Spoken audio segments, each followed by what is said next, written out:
어사나리, 그 약 드시면 안 됩니다. 저 약에는 독이 들어 있습니다. 10살 소년의 절규가 객사를 가득 메웠습니다. 고을 최고의 의원이 암행어사에게 건네려던 약 그 안에 맹독이 숨어 있다니요.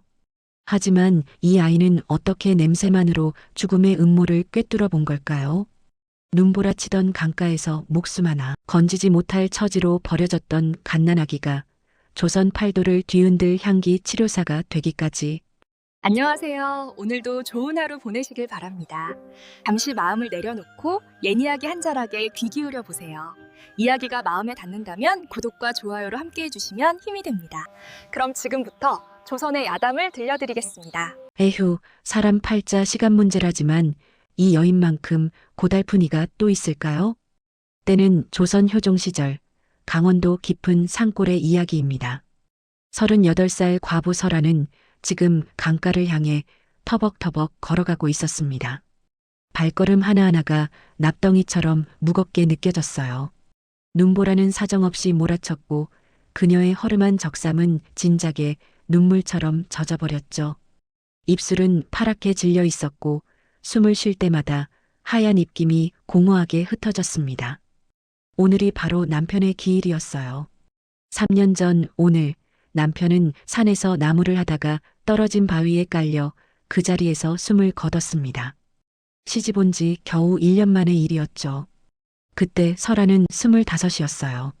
아직 젊은 나이였지만 제가 할 형편도 되지 않았고 무엇보다 마음이 없었습니다. 본래 설아는 한양에서 3대째 의원을 지낸 집안의 외동딸이었습니다. 아버지 슬하에서 약초 이름을 외우고 침을 놓는 법을 배우며 자랐죠.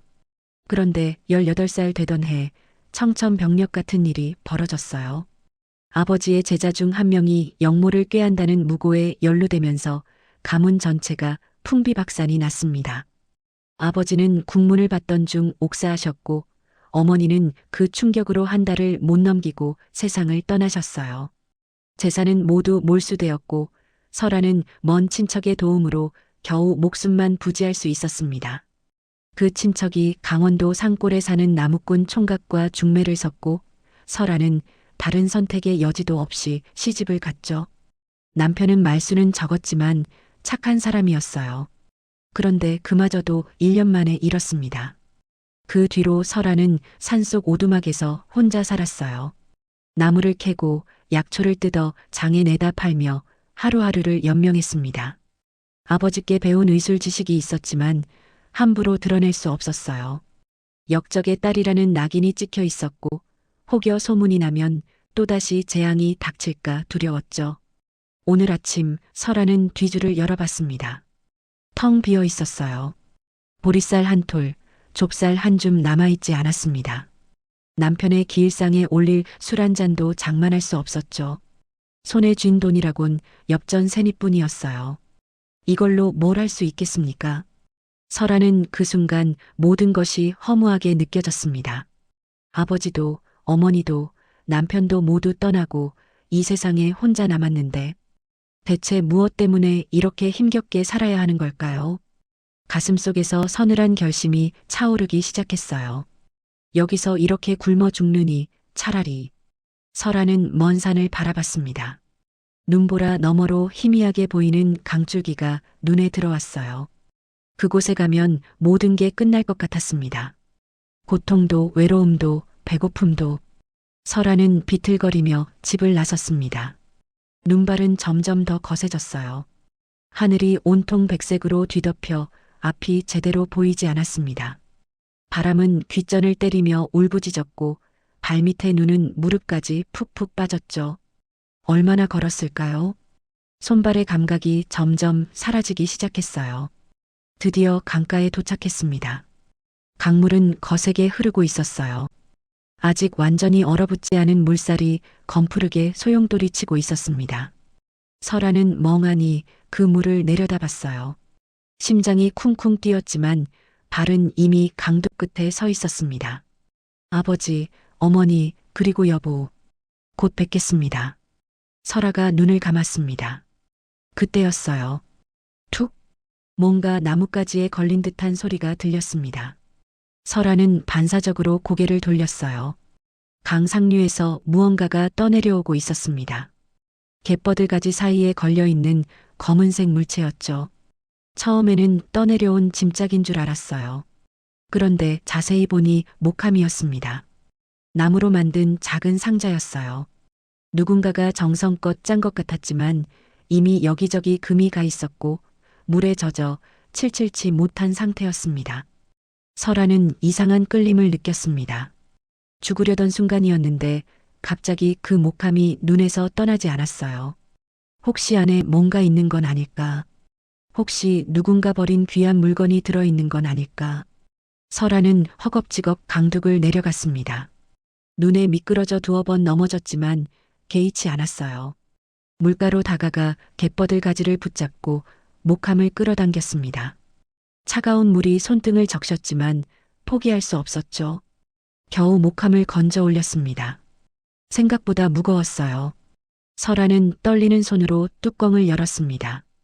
그 순간 설아는 숨이 멎는 줄 알았어요. 안에 아기가 있었습니다. 갓난아기였어요. 새하얗게 질린 얼굴에 입술은 보랏빛으로 변해 있었습니다. 숨을 쉬는지조차 알 수 없을 정도로 미약한 움직임이었죠. 작은 주먹은 꼭 쥐어져 있었고 눈은 감겨 있었어요. 아이고 아이고. 설아는 소스라치게 놀라 아기를 안아 올렸습니다. 얼음장처럼 차가운 몸이었어요. 체온이라고는 전혀 느껴지지 않았습니다. 이미 죽은 건가? 설아는 떨리는 손으로 아기의 코 밑에 손가락을 가져다 댔어요. 희미하게, 아주 희미하게 숨결이 느껴졌습니다. 살아있어, 살아있어요. 설아의 목소리가 떨렸습니다. 방금 전까지 자신도 죽으려 했던 사람이 이제 필사적으로 생명을 붙잡고 있었어요. 가슴속에서 뜨거운 무언가가 폭발하듯 터져나왔습니다. 이 아이를 살려야 한다. 무슨 일이 있어도 살려야 한다. 설아는 아기를 품에 꼭 껴안았습니다. 자신의 체온을 최대한 전하려 했어요. 그리고 미친 듯이 산길을 올라가기 시작했습니다. 눈보라 따위는 이제 문제가 되지 않았어요. 숨이 턱까지 차올랐지만 멈출 수 없었습니다. 오두막에 도착했을 때 설아는 거의 쓰러질 지경이었어요. 하지만 주저앉을 수 없었습니다. 재빨리 아궁이에 불을 지폈어요. 다행히 며칠 전에 주워온 나무가 조금 남아 있었죠. 불길이 타오르기 시작했습니다.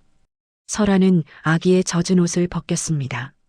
남루한 배 조각으로 꽁꽁 감싼 아기였어요. 알몸이 된 아기는 더욱 작고 연약해 보였습니다. 갈비뼈가 앙상하게 드러나 있었고 배꼽은 아직 제대로 아물지도 않은 상태였어요. 갓 태어난 지 며칠 안 된 아기로구나. 설아는 가슴이 미어졌습니다. 누가 이 아이를 버린 걸까요? 어떻게 이런 잔인한 짓을 할 수 있단 말인가? 그때 아기가 희미하게 입을 벌렸습니다. 울음소리도 나오지 않았어요. 그저 작은 입만 파닥거릴 뿐이었습니다. 배가 고픈 거였어요. 설아는 망연자실했습니다. 젖이 나올 리 없었어요. 출산한 적도 없는데 어떻게 젖을 먹일 수 있겠습니까? 쌀도 없는데 미음을 쑤어줄 수도 없었어요. 설아는 잠시 눈을 감았습니다. 그리고 깊게 숨을 들이마셨어요. 아버지의 목소리가 떠올랐습니다. 설아야, 급할 때는 피가 약이 된단다. 피에는 생명의 기운이 담겨 있지. 설아는 이를 악물었습니다. 그리고 자신의 검지손가락을 입에 물고 세게 깨물었어요. 따끔한 통증과 함께 선혈이 배어 나왔습니다. 설아는 그 손가락을 아기의 입술에 가져다 댔습니다. 아기는 본능적으로 입을 오므렸어요. 그리고 약하게 빨기 시작했습니다. 피가 아기의 입속으로 조금씩 스며들었어요. 설아는 한 손으로 아기를 안고 다른 손으로는 계속 손가락을 내어줬습니다. 손가락 하나가 모자라면 다른 손가락을 깨물었어요. 이렇게라도 해서 이 아이의 목숨을 붙잡아야 했습니다. 잠시 후 아기의 얼굴에 조금씩 핏기가 돌기 시작했습니다. 보랏빛이던 입술도 연분홍빛으로 변해갔어요. 설아는 안도의 한숨을 내쉬었습니다. 하지만 이것만으로는 부족했어요. 설아는 일어섰습니다. 밖은 여전히 눈보라가 몰아치고 있었지만 나가야 했어요. 오두막 뒤편 산자락에 황기가 자라는 곳을 알고 있었습니다. 그리고 말라버린 대추나무도 있었죠. 설아는 아기를 이불로 꽁꽁 싸서 아궁이 옆에 뉘었습니다. 그리고 다시 눈보라 속으로 뛰어들었어요. 캄캄한 밤이었습니다. 달빛조차 구름에 가려 보이지 않았어요. 하지만 설아는 기억을 더듬어 산길을 찾아갔습니다. 손으로 눈을 헤치고 땅을 더듬었어요. 손톱 사이로 흙이 파고들고 손가락이 얼어붙는 것 같았지만 멈추지 않았습니다. 마침내 황기 뿌리를 찾아냈어요. 몇 뿌리를 캐냈습니다. 그리고 대추나무에 매달린 쭈그러든 대추 몇 알도 따냈죠. 오두막으로 돌아왔을 때 아기는 여전히 미약하게 숨을 쉬고 있었습니다. 설아는 서둘러 물을 끓였어요. 황기 뿌리를 깨끗이 씻어넣고 대추도 함께 넣었습니다. 진한 양 냄새가 오두막 안을 가득 채웠어요. 설아는 다 우러난 물을 면포에 적셔 조금씩 아기의 입에 짜 넣어줬습니다. 아기는 처음에는 거부하는 듯 했지만 곧 삼키기 시작했어요. 한 방울, 두 방울, 생명수가 아기의 몸속으로 들어갔습니다. 밤이 깊어갔습니다. 설아는 한시도 눈을 떼지 않고 아기를 지켰어요. 자신의 몸으로 아기를 감싸 안고 체온을 나눠줬습니다. 손발은 꽁꽁 얼었지만 가슴은 뜨거웠어요. 새벽녘이 되자 기적 같은 일이 벌어졌습니다. 아기가 작게 울음을 터뜨린 거예요. 으앙. 미약하지만 분명한 울음소리였습니다. 설아는 눈물이 핑 돌았어요. 가슴이 벅차올랐습니다. 살았다. 이 아이가 살아났다. 설아는 아기를 꼭 껴안았습니다. 눈물이 주르륵 흘러내렸어요. 기쁨의 눈물이었습니다. 그리고 동시에 감사의 눈물이었죠. 고맙구나, 고마워. 설아가 속삭였습니다. 누구에게 하는 말인지 설아 자신도 정확히 알 수 없었어요. 아기에게, 하늘에게, 아니면 자신에게. 설아는 깨달았습니다. 자신이 이 아이를 살린 게 아니라 이 아이가 자신을 살렸다는 것을요. 죽음의 문턱까지 갔던 자신을 이 작은 생명이 다시 끌어올렸습니다. 이제 설아에게는 살아야 할 이유가 생긴 거예요. 내 이름은 담이라고 하자. 하늘이 내게 맡긴 아이 담이. 설아는 아기의 이마에 입을 맞췄습니다. 아기는 설아의 품에서 편안하게 숨을 쉬었어요. 창밖으로 동이 트기 시작했습니다. 눈보라는 언제 그랬냐는 듯 그치고 하얀 눈만이 세상을 뒤덮고 있었어요. 새로운 날이 밝아오고 있었습니다. 설아와 담이 두 생명의 새로운 시작이었죠. 세월은 화살 같아 어느덧 10년이 흘렀습니다. 그런데 이 아이 담이의 코가 보통이 아닙니다. 이웃 마을 개 짖는 소리는 몰라도 산 너머 약초 썩는 냄새는 귀신같이 맞는다니까요. 담이는 이제 10살이 되었습니다. 키는 또래보다 조금 작았지만 눈만큼은 또렷하고 영리해 보였어요. 검게 그을린 얼굴에 언제나 호기심 가득한 표정을 짓고 다녔죠. 설아는 담이를 키우며 조금씩 삶의 의지를 되찾았습니다. 산에서 캔 나물과 약초를 팔아 근근히 살림을 꾸렸어요. 담이가 5살쯤 되었을 때부터는 아버지께 배운 의술 지식을 조금씩 가르치기 시작했습니다. 혹시 모를 일이니 배워두면 도움이 될 거라 생각했죠. 그런데 담이는 보통 아이가 아니었어요. 약초 이름을 한 번만 들려주면 절대 잊지 않았습니다. 더 놀라운 건 코였어요. 담이는 냄새를 맡는 것만으로 약초의 종류를 구별해냈습니다. 어머니, 이건 황기가 아니에요. 감초예요.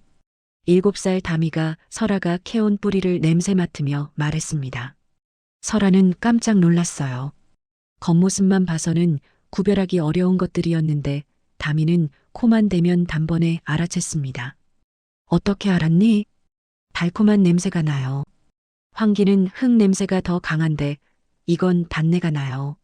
설아는 감탄했습니다. 동시에 불안했어요. 이 아이의 재능이 세상에 알려지면 어떻게 될까? 자신처럼 화를 당하는 건 아닐까? 담아, 내 재주를 함부로 남에게 보이면 안 된다. 알았지? 설아는 다미의 어깨를 꼭 잡고 말했습니다. 목소리가 떨렸어요. 왜요, 어머니? 세상은 너처럼 특별한 아이를 좋아하지 않는단다. 시기하고 질투하지. 그러니까 조용히 살아야 해. 다미는 고개를 끄덕였습니다. 어머니의 눈빛이 심상치 않다는 걸 느꼈어요. 하지만 세상 일이 뜻대로만 되지는 않았습니다. 그해 가을, 다미는 설아를 따라 장에 나갔어요. 설아가 약초를 팔 동안 다미는 구경을 하고 있었습니다. 갑자기 소란이 벌어졌어요. 마을 지주 박주사댁 마구간에서 비명이 들려왔습니다. 큰일 났네. 명마가 쓰러졌어. 사람들이 우르르 몰려갔습니다. 다미도 호기심에 따라갔어요. 마구간 안에는 검은 말 한 마리가 거품을 물고 쓰러져 있었습니다. 눈은 뒤집혀 있었고 다리는 경련을 일으키고 있었어요. 박주사는 안절부절 못하고 있었습니다. 45쯤 되어 보이는 뚱뚱한 양반이었죠. 이걸 어쩐다. 1000냥이나 주고 산 말인데. 마부가 황급히 말했습니다. 아침에 여물을 먹고 나서 이상해졌습니다요. 분명 어제까지는 멀쩡했는데. 그때 다미의 코가 무언가를 감지했습니다. 공기 중에 이상한 냄새가 섞여 있었어요. 쓴맛과 함께 묘하게 톡 쏘는 냄새였습니다. 다미는 여물통으로 다가갔어요. 여물통 안에는 아직 말이 먹다 남긴 풀과 곡식이 담겨 있었습니다. 다미는 코를 가까이 대고 깊게 숨을 들이마셨어요. 순간 다미의 눈이 커졌습니다. 이거 독초예요. 다미가 외쳤습니다. 주변 사람들이 일제히 다미를 돌아봤어요. 뭐라고? 이 꼬맹이가 무슨 소리를 하는 거야?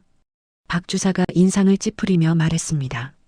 여물에 미치광이 풀이 섞여 있어요. 이 냄새는 틀림없어요. 다미는 자신 있게 말했습니다. 미치광이 풀은 설아가 가르쳐준 독초 중 하나였어요. 소나 말이 먹으면 경련을 일으키고 죽을 수도 있는 위험한 풀이었습니다. 마부가 황급히 여물을 뒤졌습니다. 정말로 초록빛이 도는 이상한 잎사귀가 몇 장 섞여 있었어요. 이게 정말... 마부의 얼굴이 하얗게 질렸습니다. 주변 사람들이 웅성거리기 시작했어요. 저 아이가 어떻게 알았을까? 냄새만 맡고 알아맞히다니. 박주사는 다미를 뚫어지게 쳐다봤습니다. 그리고 마부에게 소리쳤어요. 당장 토하게 해. 빨리. 마부가 급히 말의 입을 벌리고 목구멍에 손을 넣었습니다. 말은 컥컥거리며 먹었던 여물을 토해냈어요. 한참을 토하고 나서야 말의 경련이 조금씩 가라앉기 시작했습니다. 박주사는 안도의 한숨을 내쉬었어요. 그리고 다미에게 다가왔습니다. 내 이름이 뭐냐? 다미라고 합니다. 어디 사는 아이냐? 누구 자식이고? 그때 설아가 헐레벌떡 뛰어왔습니다. 사람들 사이로 다미가 보이자 가슴이 철렁 내려앉았어요. 다마. 설아가 다미를 끌어안았습니다. 그리고 박주사에게 허리를 굽혔어요. 죄송합니다. 제 아들이 실례를 했습니다. 실례는 무슨... 이 아이가 내 말을 살렸소. 냄새만으로 독초를 알아차리다니 신기한 재주요. 박주사는 흥미로운 표정으로 다미를 바라봤습니다. 설아는 다미의 손을 꽉 잡았어요. 불안감이 온몸을 휘감았습니다. 이렇게 눈에 띄면 안 되는데. 설아는 억지로 웃으며 말했어요. 과찬이십니다. 그저 운이 좋았을 뿐입니다. 설아는 다미를 데리고 서둘러 자리를 떠났습니다. 집으로 돌아오는 길 내내 설아는 한마디도 하지 않았어요. 다미는 어머니의 굳은 표정을 보며 자신이 잘못했다는 걸 알았습니다. 오두막에 도착하자 설아가 다미 앞에 무릎을 꿇었습니다. 다미의 두 손을 꼭 잡았어요. 다마, 제발 부탁이다. 내 재주를 함부로 보이지 마라. 설아의 눈에 눈물이 맺혔습니다. 그냥 평범하게 살자. 그게 제일 안전한 거란다. 죄송해요, 어머니. 다시는 안 그럴게요. 다미는 고개를 떨어뜨렸습니다. 어머니가 왜 이렇게까지 두려워하는지는 몰랐지만 슬퍼하는 모습을 보니 가슴이 아팠어요. 하지만 소문은 이미 퍼지기 시작했습니다. 절대 후각을 가진 신동이 마을에 나타났다는 이야기가 고을 전체로 번져나갔어요. 그리고 그 소문은 한 사람의 귀에도 들어갔습니다. 바로 고을에서 가장 큰 약재상을 운영하는 최 의원이었죠. 최 의원은 55살의 노회한 상인이었습니다. 외눈의 입꼬리는 언제나 교활하게 올라가 있었어요. 그는 가짜 약재를 진짜처럼 둔갑시켜 비싼 값에 파는 것으로 악명이 높았습니다. 호우, 냄새만으로 약재를 구별한다? 최 의원은 턱을 쓰다듬으며 중얼거렸습니다. 그의 머릿속에 음흉한 계획이 떠올랐어요. 그런 재주가 있다면 내 장사에 방해가 되겠군. 아니면 최 의원의 입가에 비릿한 웃음이 번졌습니다. 며칠 후 5일장이 섰습니다. 설아는 다미를 집에 두고 혼자 장에 나가려 했어요.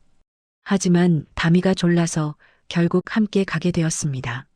장터는 사람들로 북적였습니다. 설아는 약초를 펼쳐놓고 장사를 시작했어요.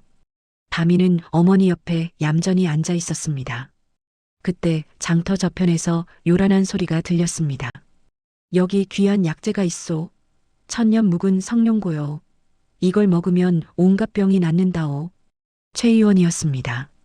그는 화려한 비단 두루마기를 입고 장터 한가운데 자리를 잡았어요. 앞에는 붉은 천으로 싼 상자가 놓여 있었습니다. 사람들이 우르르 몰려들었어요. 최 의원은 의기양양한 표정으로 상자를 열었습니다. 안에는 검붉은 빛깔의 덩어리가 들어 있었어요. 이것이 바로 깊은 산속 동굴에서 천년을 묵은 성룡고요. 값은 은자 100냥이요. 사람들이 감탄하며 웅성거렸습니다. 100냥이면 보통 사람이 10년을 먹고 살 수 있는 큰 돈이었어요. 다미는 멀리서도 그 냄새를 맡았습니다. 순간 이마를 찌푸렸어요. 성룡고 냄새가 아니었습니다. 오히려 흙탕물에 도라지를 삶은 듯한 냄새가 났어요. 다미는 자리에서 벌떡 일어났습니다. 설아가 황급히 다미의 옷자락을 붙잡았어요. 다마 안 돼. 설아가 속삭였습니다. 하지만 다미는 이미 최 의원 쪽으로 걸어가고 있었습니다. 그건 가짜예요. 다미가 외쳤습니다. 장터가 순식간에 조용해졌어요. 모든 시선이 다미에게 쏠렸습니다. 최 의원의 외눈이 다미를 향했습니다. 그의 입꼬리가 더욱 올라갔어요. 뭐라고? 이 꼬맹이가 감히 누구더러 가짜라고 하는 거냐? 이건 흙탕물에 끓인 도라지 냄새예요. 성룡고는 쓴맛과 함께 산뜻한 송진 냄새가 나야 하는데 이건 아니에요. 다미는 또박또박 말했습니다. 사람들이 다시 웅성거리기 시작했어요. 최 의원의 얼굴이 굳어졌습니다. 다미의 말이 정확했기 때문이었어요. 정말로 그는 도라지를 특수한 방법으로 처리해서 성룡고처럼 보이게 만든 것이었습니다. 이 버릇 없는 것이 최 의원이 소리쳤습니다. 하지만 사람들은 이미 의심의 눈초리로 그를 바라보고 있었어요. 저 아이가 박주사댁 명마를 살린 그 아이 아닌가? 맞아. 냄새만으로 독초를 알아맞힌 신동이라며? 사람들의 수군거림이 커졌습니다. 최 의원은 더 이상 약재를 팔 수 없다는 걸 깨달았어요. 그는 황급히 상자를 싸들고 자리를 떴습니다. 하지만 그의 외눈은 다미를 향한 채였습니다. 그 눈빛에는 뱀처럼 차갑고 음험한 빛이 담겨 있었어요. 설아는 다미를 데리고 서둘러 장을 떠났습니다. 가슴이 두근거렸어요. 나쁜 예감이 들었습니다. 그날 밤 설아는 다미를 꼭 껴안고 말했습니다. 다마, 이제 정말 조심해야 한다. 위험한 사람을 건드렸어. 다미는 어머니의 떨리는 목소리를 느꼈습니다. 그제야 자신이 큰 실수를 했다는 걸 깨달았어요. 하지만 이미 늦었습니다.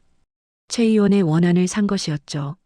하늘도 무심하시지 평화롭던 고을에 정체 모를 괴질이 돌기 시작합니다. 사람들이 피를 토하고 쓰러지는데 의원들이라는 작자들은 도망치기 바쁘니 이를 어쩝니까? 그로부터 닷새가 지난 어느 아침이었습니다. 다미는 산에서 약초를 캐다가 이상한 냄새를 맡았어요. 평소와 다른 묘한 냄새였습니다. 썩은 물과 쇠 냄새가 섞인 듯한 코를 찌르는 악취였죠.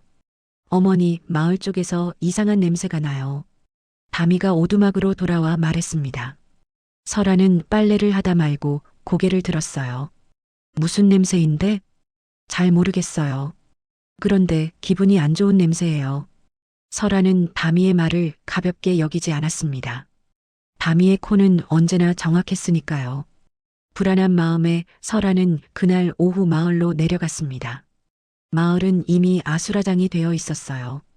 집집마다 신음소리가 새어나왔고 사람들은 겁에 질린 얼굴로 왕래하고 있었습니다. 큰일 났어요. 우물가 사는 김서방 네 식구가 모두 쓰러졌다네요. 박신혜도 마찬가지래요. 피를 토하고 열이 펄펄 끓는다더군요. 설아는 가슴이 철렁 내려앉았습니다. 역병이었어요. 괴질이 도는 것이었죠. 마을 어귀에 사또가 보낸 관속들이 모여 있었습니다. 그들은 허겁지겁 짐을 싸고 있었어요. 의원 나리는 어디 계십니까? 한 백성이 다급히 물었습니다. 관속이 쏘아붙이듯 대답했어요. 벌써 도망가셨다. 우리도 당장 떠날 거야. 너희도 빨리 피하는 게 좋을 거다. 설아는 분노가 치밀었습니다. 백성들이 죽어가는데 관리들은 제 목숨만 챙겨 도망친다니. 하지만 어쩔 수 없었어요. 설아 혼자 뭘 할 수 있겠습니까? 설아는 서둘러 오두막으로 돌아왔습니다. 다미에게 말했어요. 다마, 당분간 마을에 절대 가면 안 된다. 괴질이 돌고 있어. 어머니는요? 나도 집에만 있을 거야. 약초도 당분간 캐러 가지 않겠다. 하지만 이틀 뒤 마을 사람 하나가 오두막 문을 두드렸습니다. 마을 이장이었어요. 60이 넘은 노인은 숨을 헐떡이며 말했습니다. 설아댁, 제발 좀 도와주시오. 벌써 15명이 죽었소. 이대로 가면 마을 전체가 전멸할 것 같소. 설아는 난감했습니다. 가서 도와주고 싶은 마음은 굴뚝 같았어요. 하지만 다미를 두고 갈 수는 없었습니다. 혹시라도 자신이 병에 걸려 다미에게 옮기면 어쩌죠? 그때 다미가 나섰습니다. 어머니, 같이 가요. 제가 도울게요. 안 돼, 다마. 너무 위험해. 하지만 사람들이 죽어가고 있잖아요. 제 코가 도움이 될지도 몰라요. 다미의 눈빛은 진지했습니다. 10살짜리 아이의 눈이라고 보기 어려울 만큼 단호했어요. 설아는 다미의 어깨를 꼭 잡았습니다. 정말 가겠다는 거니? 네, 어머니. 설아는 긴 한숨을 내쉬었습니다. 그리고 고개를 끄덕였어요. 이 아이는 이미 자신의 길을 선택한 것 같았습니다. 설아와 다미는 이장을 따라 마을로 내려갔습니다. 마을은 더욱 처참한 상태였어요. 골목마다 시신을 덮은 거적이 놓여 있었고 산 사람들은 기운 없이 집 안에 처박혀 있었습니다. 가장 먼저 쓰러진 김서방네 집으로 갔습니다. 집안은 고약한 냄새로 가득했어요. 김서방은 이미 숨을 거둔 상태였고 그의 아내와 두 자식이 이불 속에서 신음하고 있었습니다. 설아가 먼저 환자를 살폈습니다. 맥을 짚어보니 매우 약했어요. 열은 높았고 얼굴은 창백했습니다. 입에서는 피 섞인 침이 흘러나왔죠. 이건 보통 병이 아니야. 설아가 중얼거렸습니다. 다미는 집안 곳곳의 냄새를 맡고 다녔어요. 부엌, 장독대, 마루. 그러다가 우물가에 이르렀을 때 다미의 발걸음이 멈췄습니다. 우물 옆에 놓인 물동이에서 이상한 냄새가 났어요. 다미가 며칠 전 산에서 맡았던 바로 그 냄새였습니다. 썩은 물과 쇠 냄새, 그리고 뭔가 부패한 듯한 악취. 어머니, 물이에요. 다미가 외쳤습니다. 설아가 황급히 달려왔어요. 물이 어쨌는데? 이 물에서 이상한 냄새가 나요. 시체 썩은 냄새랑 비슷해요. 그리고 이끼 같은 것도 섞여 있어요. 설아는 물동이를 자세히 들여다봤습니다. 겉보기엔 맑아 보였지만 다미의 말을 믿었어요. 설아는 급히 이장을 불렀습니다. 이장님, 이 우물은 어디서 물을 끌어오는 겁니까? 저 뒷산 계곡에서 흘러내려오는 물이요. 당장 계곡 상류를 확인해야 합니다. 설아와 다미, 그리고 이장은 서둘러 계곡을 따라 올라갔습니다. 다미는 앞장서서 냄새를 추적했어요. 냄새가 점점 강해졌습니다. 한참을 올라가자 계곡 상류에 커다란 바위가 보였습니다. 그 바위 뒤쪽에 뭔가 걸려 있었어요. 가까이 다가가자 모두 입을 막았습니다. 커다란 멧돼지 사체였어요. 이미 며칠은 지난 듯 부패가 상당히 진행된 상태였습니다. 사체는 바위 틈에 걸려 물길을 막고 있었고 썩은 물이 고여 있다가 아래로 흘러내리고 있었죠. 저것 때문에 이장이 경악했습니다. 설아는 즉시 지시를 내렸어요. 당장 저 사체를 치우고 물길을 깨끗이 씻어내야 합니다. 그리고 마을 사람들에게 우물물을 절대 먹지 말라고 전하세요. 이장은 급히 마을로 내려가 장정들을 불러 모았습니다. 사람들은 협력해서 사체를 치우고 물길을 청소했어요. 깨끗한 물이 다시 흐르기 시작했습니다. 하지만 이미 병에 걸린 사람들은 어떻게 해야 할까요? 설아는 고민에 빠졌습니다. 이런 종류의 독은 처음 다뤄보는 것이었어요. 다미가 조심스럽게 말했습니다. 어머니, 미나리는 어때요? 미나리가 물의 독을 빼낸다고 하셨잖아요. 설아의 눈이 번쩍 떠졌습니다. 맞아요. 아버지가 가르쳐 주셨던 것이 생각났습니다. 미나리는 탁한 물기운을 정화하는 효능이 있었어요. 그래, 미나리. 그리고 식초도 필요해. 설아와 다미는 계곡 하리로 내려가 미나리를 한아름 캐왔습니다. 마을 사람들에게 식초를 모아달라고 했어요. 다행히 집집마다 담가놓은 식초가 조금씩 있었습니다. 설아는 커다란 솥에 물을 끓였습니다. 미나리를 넣고 푹 달였어요. 그리고 식초를 적당히 섞었습니다. 진한 초록빛 물약이 만들어졌죠. 이걸 환자들에게 먹이세요. 한 사람당 하루 3번 밥그릇 하나씩 먹여야 합니다. 설아의 지시대로 마을 사람들은 환자들에게 물약을 먹였습니다. 처음에는 별 반응이 없었어요. 하지만 하루가 지나자 기적 같은 일이 벌어졌습니다. 환자들이 하나둘씩 일어나기 시작한 거예요. 열이 내리고 혈색이 돌아왔습니다.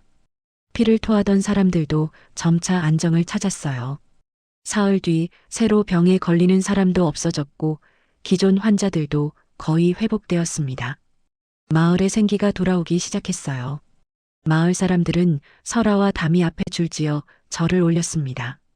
이장이 눈물을 글썽이며 말했어요. 은혜를 어찌 갚아야 할지 모르겠소. 백모자가 아니었다면 우리 마을은 전멸했을 거요.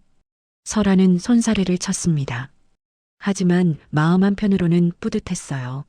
사람을 살렸다는 게 이렇게 기쁜 일인 줄 몰랐습니다. 다미도 미소를 지었습니다. 자신의 코가 사람들을 구하는 데 쓰였다는 게 자랑스러웠어요. 소문은 삽시간에 퍼졌습니다. 과부와 어린 신동이 괴지를 물리쳤다는 이야기가 고을 전체로 번졌어요. 사람들은 설아를 향기 의원이라 부르기 시작했고 다미를 향기 치료사라 칭송했습니다. 며칠 뒤 고을 사또가 직접 찾아왔습니다. 40살쯤 되어 보이는 관복을 입은 양반이었어요. 수염을 깔끔히 기른 점잖은 인상이었습니다. 그대가 백성들을 살린 설아요? 사또가 물었습니다. 설아는 황급히 절을 올렸어요. 제가 한 일은 미미합니다. 그저 아는 것을 조금 쓴 것뿐입니다. 아니요. 의원들이 다 도망친 마당에 그대가 나서지 않았다면 참변이 벌어졌을 거요. 나라를 대신하여 치하하오. 사또는 은자 10량이 든 주머니를 내밀었습니다. 설아는 깜짝 놀랐어요. 10량이면 1년을 넉넉히 살 수 있는 큰 돈이었습니다. 너무 과분합니다. 받으시오. 그리고 이 아이가 다미지? 사또가 다미를 내려다봤습니다. 다미는 떨리는 목소리로 대답했어요. 예, 그렇습니다. 신기한 재주로구나. 앞으로도 그 재주를 백성을 위해 쓰기 바란다. 사또는 다미의 머리를 쓰다듬어주고 돌아갔습니다. 설아는 다미를 꼭 안았습니다. 가슴이 벅차올랐어요. 아들이 대견했고 동시에 걱정도 되었습니다. 이제 설아와 다미는 더 이상 숨어 살 수 없는 존재가 되었어요. 다미는 어머니의 품에 안겨 생각했습니다. 자신의 코가 사람을 살릴 수 있다면 더 많이 배워야겠다고, 더 많은 사람을 도와야겠다고. 하지만 두 모자는 몰랐습니다. 이 영광스러운 순간 뒤에 무시무시한 음모가 도사리고 있다는 것을, 외눈의 최 의원이 복수를 준비하고 있다는 것을 말이에요. 호사다 말하더니 최 의원이 이 기회를 놓칠 리 없죠. 그놈이 뱀 같은 머리를 굴려 설아 여인을 지옥으로 밀어넣습니다. 역병 사건 이후 보름이 지났습니다. 설아와 다미는 예전보다 조금 나은 삶을 살게 되었어요. 사또가 준 은자 덕분에 쌀도 넉넉히 살 수 있었고 마을 사람들이 종종 나물과 곡식을 가져다 주기도 했습니다. 다미는 여전히 산에서 약초를 캐며 어머니를 도왔어요. 가끔 마을 사람들이 아픈 곳이 있으면 설아를 찾아왔고 설아는 할 수 있는 선에서 도움을 주었습니다. 평화로운 나날이었죠. 하지만 그 평화는 오래가지 못했습니다. 어느 날 저녁, 설아가 저녁 준비를 하고 있을 때였어요. 문을 두드리는 소리가 들렸습니다. 설아 댁 계십니까? 낯선 목소리였습니다. 설아가 문을 열자 30대 초반으로 보이는 사내가 서 있었어요. 얼굴은 창백했고 땀이 비 오듯 흐르고 있었습니다. 제발 좀 도와주십시오. 배가 너무 아파서 죽을 것 같습니다. 사내는 배를 움켜쥐고 신음했습니다. 설아는 난감했어요. 본격적인 의원도 아닌데 함부로 약을 줄 수는 없었습니다. 제가 의원은 아닙니다. 읍내에 가시면 제대로 된 약방이 있을 텐데요. 거기까지 갈 힘이 없습니다. 제발 부탁입니다. 간단한 약이라도 좋으니. 사내가 거의 울먹이며 애원했습니다. 설아는 한숨을 내쉬었어요. 그냥 보낼 수가 없었습니다. 들어오세요. 맥이라도 짚어보겠습니다. 설아는 사내의 맥을 짚었습니다. 그리고 혀를 보고 배를 눌러보기도 했어요. 체한 것 같았습니다. 별로 심각해 보이지는 않았죠. 체하신 것 같습니다. 제가 상비약을 좀 드릴게요. 설아는 평소 만들어 두었던 소화제를 꺼냈습니다. 진피와 후박을 섞어 만든 약이었어요. 작은 보자기에 싸서 사내에게 건넸습니다. 이걸 따뜻한 물에 타서 드세요. 하루 3번, 이틀 정도 드시면 나아질 겁니다. 고맙습니다. 정말 고맙습니다. 사내는 몇 번이고 절을 하고 돌아갔습니다. 다미는 사내가 떠나는 뒷모습을 물끄러미 바라봤어요. 뭔가 이상한 느낌이 들었습니다. 냄새가 좀 이상했거든요. 아픈 사람 냄새가 아니었어요. 어머니, 저 사람 이상해요. 왜? 무슨 냄새가 났니? 아픈 사람 냄새가 아니에요. 그냥 건강한 사람 냄새였어요. 설아는 고개를 갸웃했습니다. 하지만 이미 사내는 떠난 뒤였어요. 그냥 다미가 잘못 맡은 거라고 생각했습니다. 그날 밤 설아는 이상한 꿈을 꿨습니다. 검은 그림자가 자신을 향해 다가오는 꿈이었어요. 식은땀을 흘리며 깼을 때는 이미 새벽이었습니다. 다음 날 아침 일찍 관속들이 오두막으로 들이닥쳤습니다. 5-6명이나 되었어요. 설아가 누구냐? 우두머리로 보이는 관속이 소리쳤습니다. 설아는 놀라 밖으로 나왔어요. 제가 설아입니다만 무슨 일이십니까? 너를 체포한다. 사수를 부려 사람을 죽인 죄로. 설아는 귀를 의심했습니다. 사람을 죽였다고요? 무슨 말씀이십니까? 저는 아무도 죽인 적이 없습니다. 어제 내가 약을 준 사내가 그 약을 먹고 죽었다. 어서 따라와. 관속들이 설아의 팔을 붙잡았습니다. 설아는 정신이 아찔했어요. 어제 그 사내가 죽었다니. 그럴 리가 없었습니다. 소화제일 뿐인데 어떻게 사람이 죽을 수 있죠? 다미가 황급히 달려왔습니다. 어머니, 어머니를 어디 데려가는 거예요? 다마, 괜찮다. 금방 돌아올 거야. 집에서 기다리고 있어. 설아는 애써 침착한 목소리를 냈습니다. 하지만 속으로는 공포에 떨고 있었어요. 관속들은 설아를 관가로 끌고 갔습니다. 관가 마당에는 이미 사람들이 모여 있었어요. 그리고 그 한가운데 최 의원이 서 있었습니다. 최 의원의 외눈이 설아를 향했을 때 설아는 모든 것을 깨달았습니다. 이것은 함정이었어요. 최 의원이 꾸민 음모였습니다. 사또가 위험 있는 목소리로 말했습니다. 설아, 내가 준 약을 먹고 김아무개가 죽었다. 무엇이라 변명하겠느냐? 소녀는 그저 소화제를 드렸을 뿐입니다. 절대 해가 될 약이 아니었습니다. 거짓말 마라. 이것을 보거라. 관속이 설아의 보따리를 가져왔습니다. 보따리를 풀자 안에서 검은 뿌리가 나왔어요. 설아는 눈이 휘둥그레졌습니다. 저건 제 것이 아닙니다.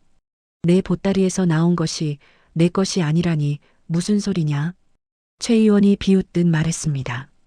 사또 나리, 이것은 부자라는 독초입니다. 이것을 먹으면 심장이 마비되어 죽습니다. 이 여인이 일부러 죽인 것입니다. 설아는 부들부들 떨었습니다. 부자는 분명 맹독이 있는 약재였어요. 하지만 자신은 그런 것을 보따리에 넣은 적이 없었습니다. 누가 몰래 제 보따리에 넣은 것입니다. 저는 절대 그런 짓을 하지 않았습니다. 하지만 아무도 믿지 않았습니다. 증거가 너무나 명백했으니까요. 사또가 판결을 내렸습니다. 설아, 너는 사수를 부려 무고한 백성을 죽인 죄로 곤장 50대에 처하고 진상이 밝혀질 때까지 옥에 가둔다. 억울합니다, 나리. 저는 정말. 설아의 말은 끝까지 이어지지 못했습니다. 관속들이 설아를 끌고 가 곤장을 쳤어요. 둔탁한 소리와 함께 설아의 비명이 터져 나왔습니다. 다미는 관가 밖에서 그 광경을 지켜봤습니다. 어머니가 매를 맞는 소리가 들렸어요. 다미는 주먹을 꽉 쥐었습니다. 눈물이 주르륵 흘러내렸죠. 곤장을 다 맞은 설아는 거의 의식을 잃은 채 지하 감옥으로 끌려갔습니다. 차갑고 축축한 감옥이었어요. 쥐들이 우글거렸고 썩은 냄새가 진동했습니다. 설아는 축축한 바닥에 쓰러졌습니다. 등과 다리는 불덩이처럼 뜨거웠어요. 피가 옷을 적셔 끈적거렸습니다. 이틀 뒤 다미가 면회를 왔습니다. 관속에게 사정사정해서 겨우 허락받은 것이었어요. 쇠창살 너머로 어머니를 보는 순간 다미는 그만 울음을 터뜨리고 말았습니다. 설아는 반쯤 죽어 있었습니다. 얼굴은 핏기 하나 없이 창백했고 입술은 갈라져 피가 맺혀 있었어요. 어머니, 다미가 떨리는 목소리로 불렀습니다. 설아는 간신히 눈을 떴어요. 다미를 보자 미소를 지으려 했지만 입가만 실룩거릴 뿐이었습니다. 다마, 미안하구나. 어머니는 잘못한 게 없어요. 이건 최 의원 그 나쁜 놈이 꾸민 짓이에요. 알고 있다. 하지만 어쩔 수 없구나. 다마, 너는 살아야 한다. 설아가 가늘게 숨을 몰아쉬며 말했습니다. 어머니를 꼭 구할 거예요. 제가 뭐든지 할게요. 다미는 결연한 표정으로 말했습니다. 그리고 관가를 나와 곧장 최 의원의 약방으로 향했어요. 최 의원은 가게 안에서 유유히 차를 마시고 있었습니다.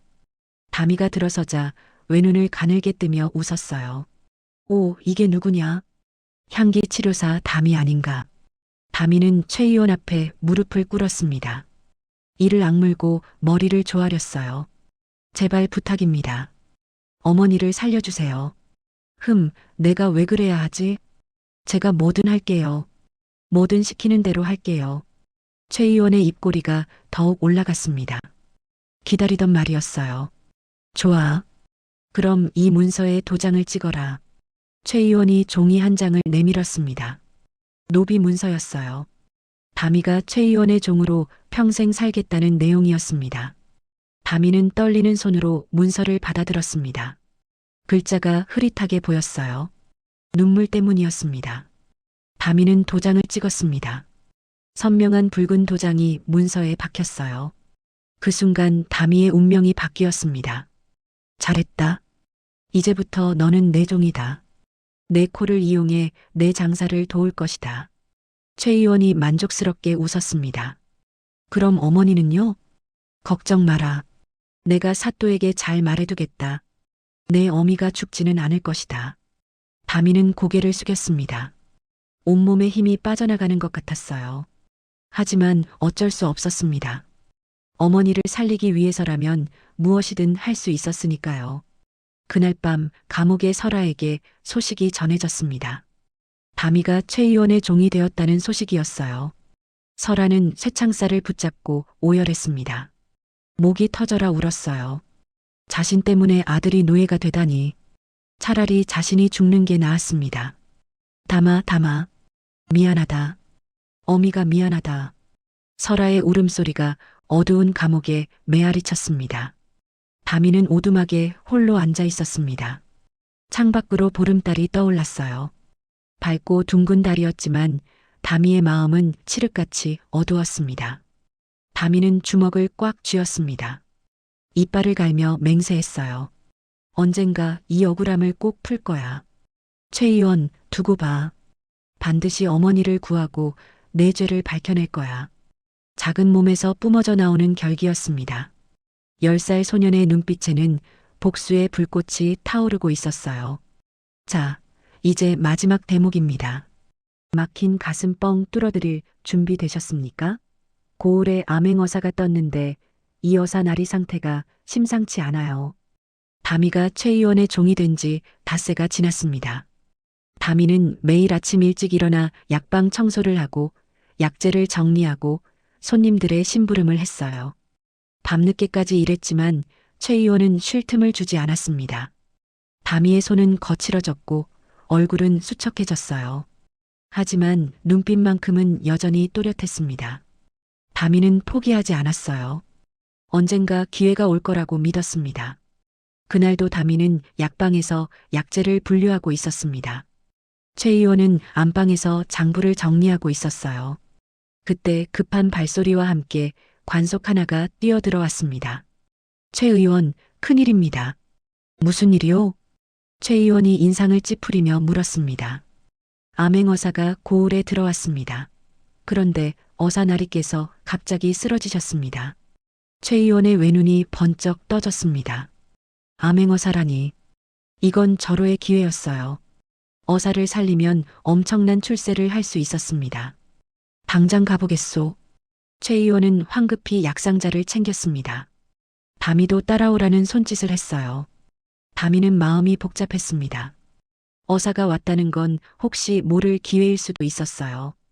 관가에 도착하니 마당에 사람들이 잔뜩 모여 있었습니다.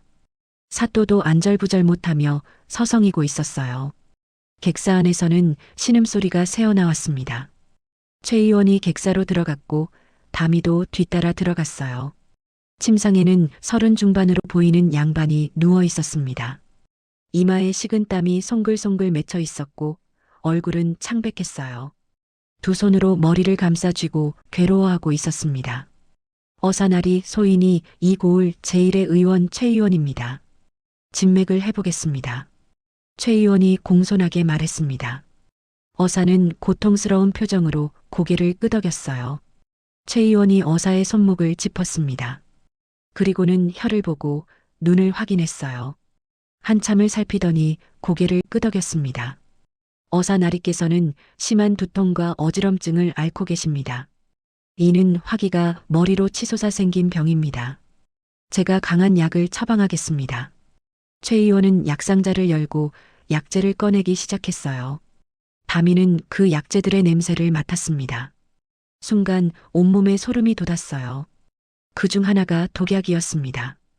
부자였어요. 어머니를 누명 씌울 때 사용했던 바로 그 독초였습니다. 최 의원은 어사를 죽이려는 것이었어요. 다미는 식은땀이 흘렀습니다. 어떻게 해야 할까요? 지금 말하면 최 의원이 자신을 죽일 것이 분명했어요. 하지만 가만히 있으면 어사가 죽을 것이었습니다. 다미는 이를 악물었습니다. 그리고 결심했어요. 지금이 아니면 기회는 다시 오지 않을 것 같았습니다.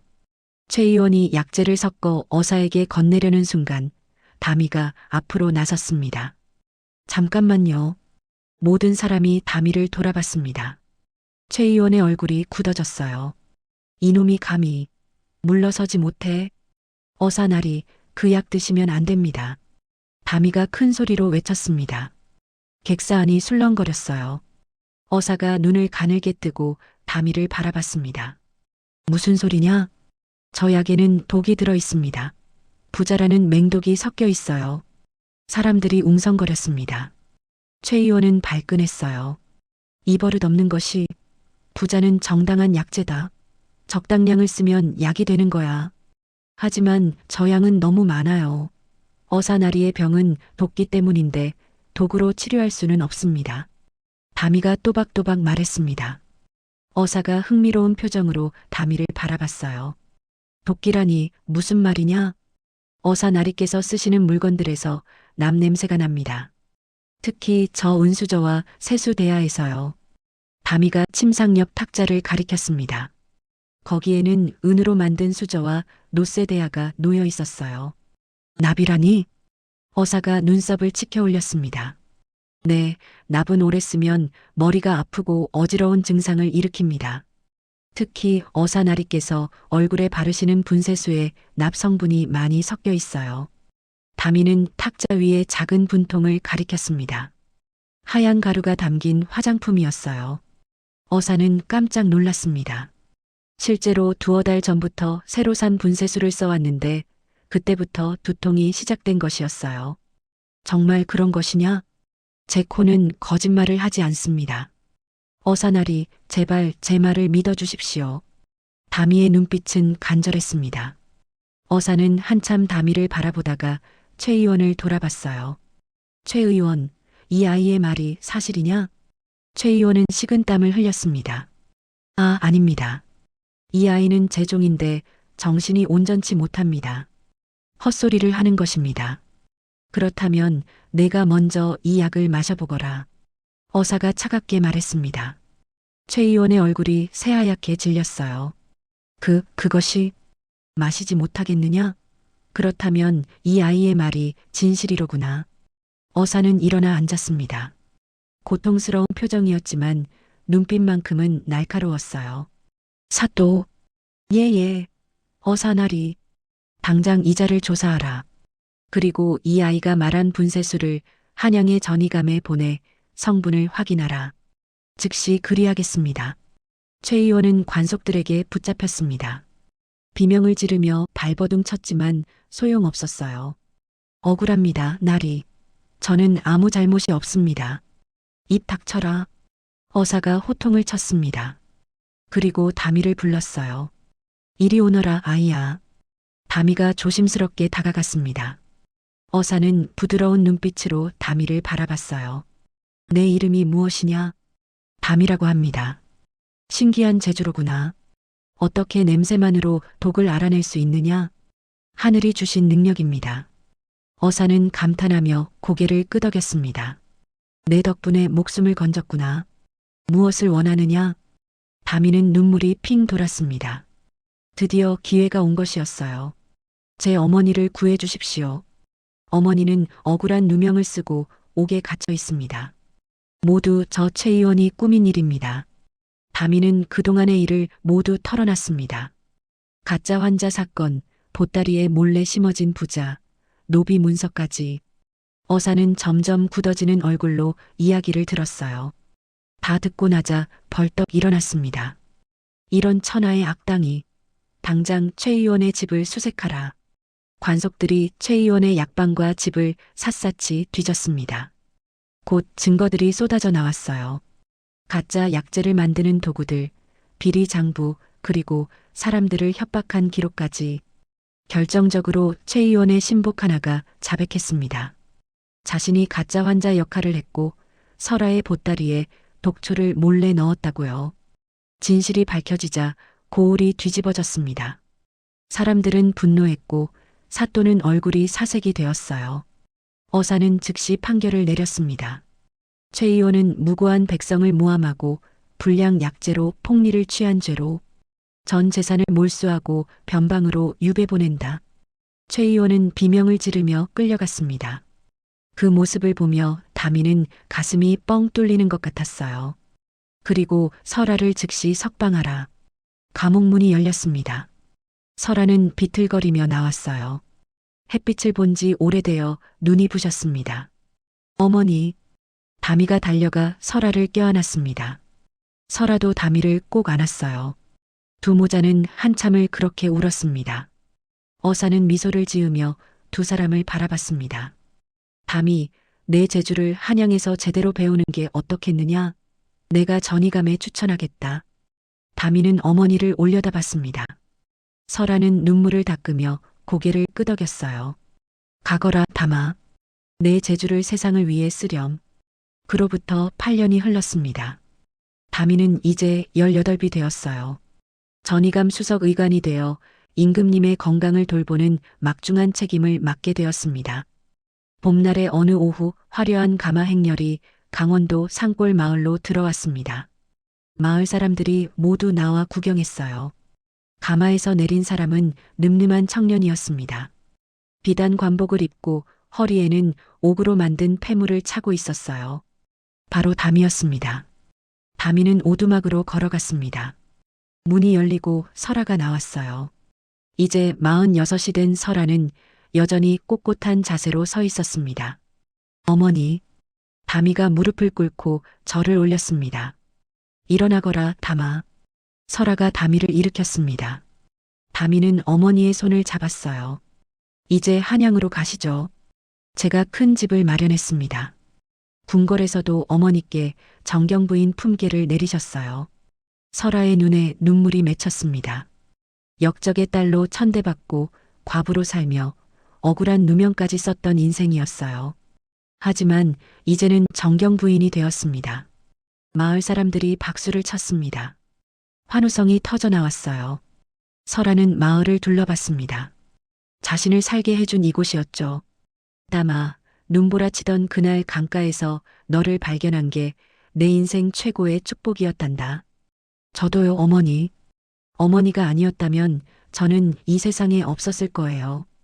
두 모자는 서로를 껴안았습니다. 향기로 핀 목숨, 정경부인이 된 과부. 그들의 이야기는 고을 사람들의 입을 통해 오래오래 전해졌습니다.